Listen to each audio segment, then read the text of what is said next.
Fala galera, beleza? Aqui quem tá falando é o Caio e a gente tá pra mais uma Quartas com o Caio. Hoje a gente tem bastante pergunta legal, bastante pergunta interessante e vamos começar, vamos pra primeira pergunta. E a primeira pergunta é da Luísa Camerini, ela perguntou assim: estou estudando programação há 1 ano, tem muitas vagas, mas a maioria pede inglês intermediário. É melhor fazer cursos básicos de inglês ou inglês técnico para devs? Luísa, seguinte, você precisa entender o básico do inglês. Por quê? Tanto para leitura quanto para escrita, que no primeiro momento você vai utilizar para o mundo do desenvolvimento, você precisa entender a gramática da língua, tá bom? Sem entender a gramática da língua, você vai se perder tanto na escrita quanto na leitura. E aí você vai ter também um problema depois na hora de você conversar em inglês. Então você tem que fazer um curso básico para entender a gramática e os conceitos principais da língua. O Gabriel Macena me perguntou assim: quanto ganha um programador júnior? Cara, essa pergunta vai variar de qual empresa você está trabalhando, em qual cidade tu está trabalhando e com qual linguagem tu está trabalhando, tá bom?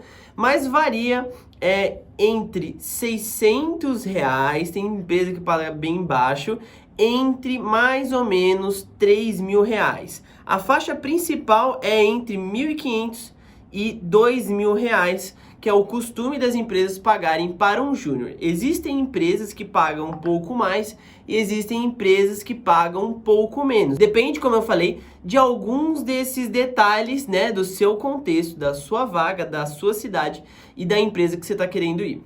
Beleza, agora vamos à pergunta do Antenor. O Antenor perguntou assim pra gente, é só Antenor, não tem sobrenome, tá? Ele deve gostar muito do primeiro nome dele. E aí, Caio, beleza? Beleza. Estou me aprofundando mais no Node e comecei a estudar MongoDB. Você acha que isso é algo que as empresas realmente utilizam e é uma boa para o meu currículo?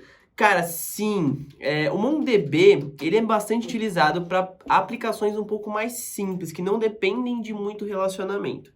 Relacionamento que eu digo são entre tabelas no banco. Então, se você tem, por exemplo, um produto lá, que ele tem muitos relacionamentos terciários, exemplo, você tem um produto e ele tem um tipo, que é um tipo de cor, por exemplo. Só que essa cor, ela tá só disponível em alguns tamanhos. Então, você tem que ter um relacionamento para as cores, né?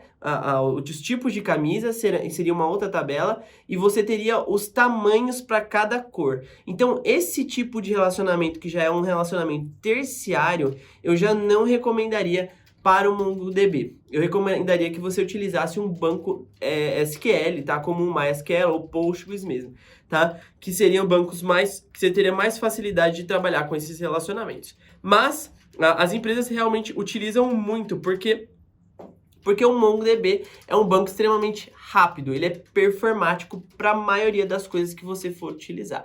Inclusive, tem empresas que utilizam, em alguns momentos, né, para algumas coisas só, utilizam o MongoDB em coisas que não precisam de relacionamento, justamente porque ele é muito performático. Agora vamos à pergunta do Gustavo Kamihara.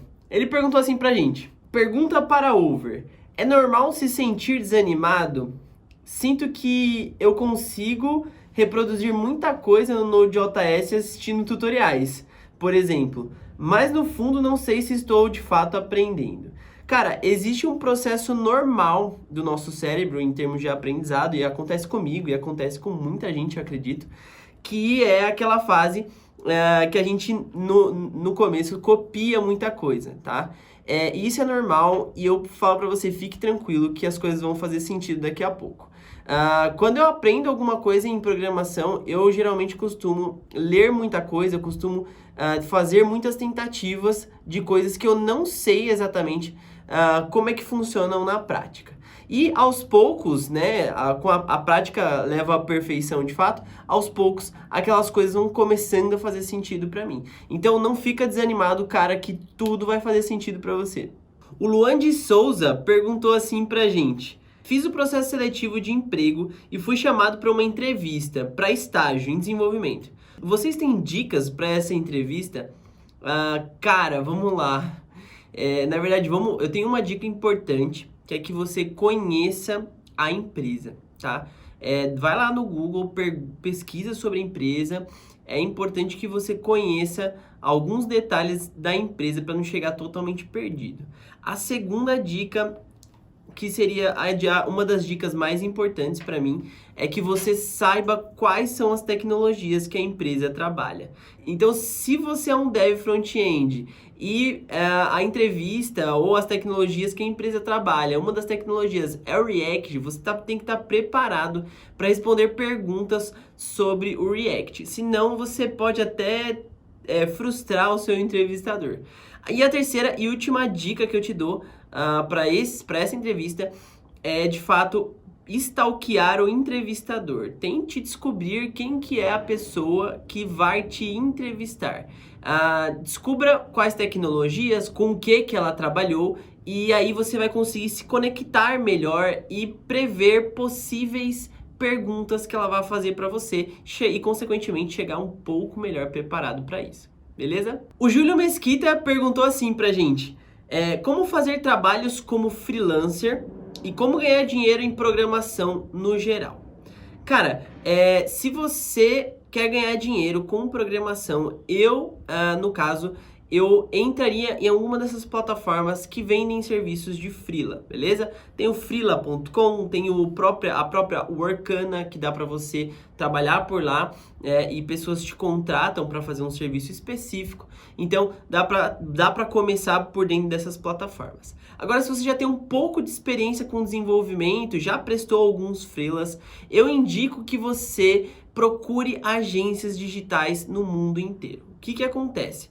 Essas pessoas, agências que vendem sites. O que acontece? Essas pessoas, elas precisam de mão de obra para criar os sites para seus clientes, tá? E você nem precisa saber falar inglês exatamente, você precisa só conseguir se comunicar por e-mail com essas empresas. Eu tenho um amigo que está ganhando muito dinheiro e sim, eles pagam em dólar para isso, tá? E geralmente para construir um site eles pagam $3.000.